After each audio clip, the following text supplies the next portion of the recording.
Chapter 3 Southern Sudan, 2008. The smudge on the horizon gained color as Naya drew nearer, changing from hazy gray to olive green. The dirt under her feet turned to mud, then sludge, until at last she was ankle-deep in water. There was always so much life around the pond. Other people, mostly women and girls, who had come to fill their own containers. Many kinds of birds, all flap and twitter and caw, herds of cattle that had been brought to the good grazing by the young boys who looked after them. Naya took the hollow gourd that was tied to the handle of the plastic container. She untied it, scooped up the brown muddy water, and drank. It took 2 gourdfuls before she felt a little cooler inside. Naya filled the container all the way to the top. Then she tied the gourd back in place and took the padded cloth donut from her pocket. The donut went on her head first, followed by the heavy container of water, which she would hold in place with one hand. With the water balanced on her head and her foot still sore from the thorn, Naya knew that going home would take longer than coming had. But she might reach home by noon if all went well. Southern Sudan, 1985. The tears were hot in Salva's eyes. Where had everyone gone? Why had they left without waking him? He knew the answer. Because he was a child, who might tire easily and slow them down, and complain about being hungry and cause trouble somehow. I would not have been any trouble. I would not have complained. What will I do now? Salva took a few steps to see what he could see. On the far horizon, the sky was hazy from the smoke of the bombs. About 100 paces in front of him, he could see a small pond. Between the pond and the barn was a house. And yes, a woman sitting in the sun. Holding his breath, he crept closer until he could see her face clearly. The ritual scar patterns on her forehead were familiar. They were Dinka patterns, which meant that she was from the same tribe as Salva. Salva let out his breath in relief. He was glad that she was not Nuer. The Nuer and the Dinka had a long history of trouble. No one, it seemed, was sure where Nuer land ended and Dinka land began, so each tribe tried to lay claim to the areas richest in water.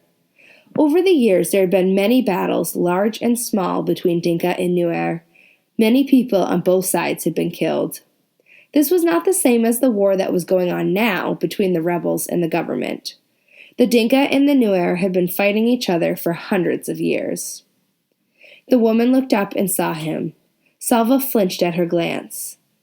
Would she be friendly to a stranger? Would she be angry with him for spending the night in her barn? But at least he was not alone now, and that knowledge was stronger than the uncertainty about what the woman might do or say to him. He walked toward her. "Good morning, Auntie," he said, his voice trembling. She nodded at him. She was old, much older than Salva's mother. He kept quiet, waiting for her to speak. "You must be hungry," she said at last.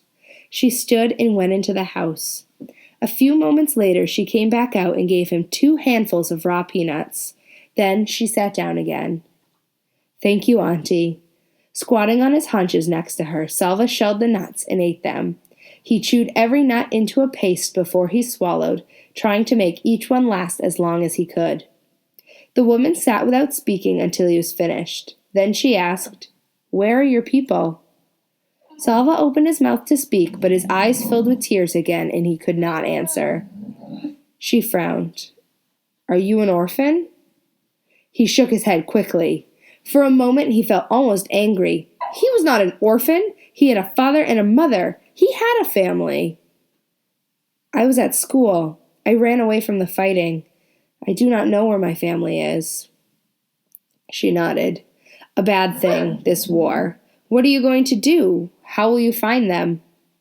Salva had no answer. He had hoped that the woman might have some answers for him.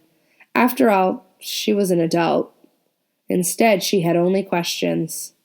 Everything was upside down. Salva stayed in the woman's barn again that night. He began to make a plan. "Maybe I can stay here until the fighting stops. Then I will go back to my village and find my family." He worked hard so she would not send him away. For 3 days he fetched firewood from the bush and water from the pond. But the pond was drying up. Each day it was harder to fill the gourds. During the daytime, Salva could hear the distant booming of artillery from the fighting a few miles away. With every shell that exploded, he would think of his family, hoping they were safe, wondering desperately when he would be with them again. On the fourth day, the old woman told him that she was leaving. "You have seen that the pond is only a puddle now. Winter is coming, and the dry season, and this fighting—" She nodded her head in the direction of the noise. "I will go to a different village near water. You cannot stay with me any longer." Salva stared at her as panic rose inside him. "Why can't I go with her?" The woman spoke again before he could ask aloud. "The soldiers will leave me alone, an old woman on her own. It would be more dangerous for me to travel with you." She shook her head in sympathy. "I'm sorry I cannot help you any more," she said. "Wherever it is you walk, just be sure to walk away from the fighting." Salva stumbled back to the barn. "What will I do? Where will I go?" The words repeated themselves 1,000 times in his head. It was so strange. He had known the old woman for only a few days, but now he could not imagine what he would do once she was gone. He sat inside the barn and stared out, looking at nothing. As the light grew dimmer, the noises of evening began, the buzz of insects, the rustling of dry leaves, and another sound. Voices? Salva turned his head toward the sound. Yes, it was voices. Some people were walking toward the house, a small group, fewer than a dozen. As they approached, Salva took a sharp breath. In the fading light, he could see the faces of those nearest him. 2 of the men had patterns of V-shaped scars on their foreheads. Dinka patterns again, the kind that were given to the boys in Salva's village as part of the ritual of becoming a man. These people were Dinka too. Could his family be among them?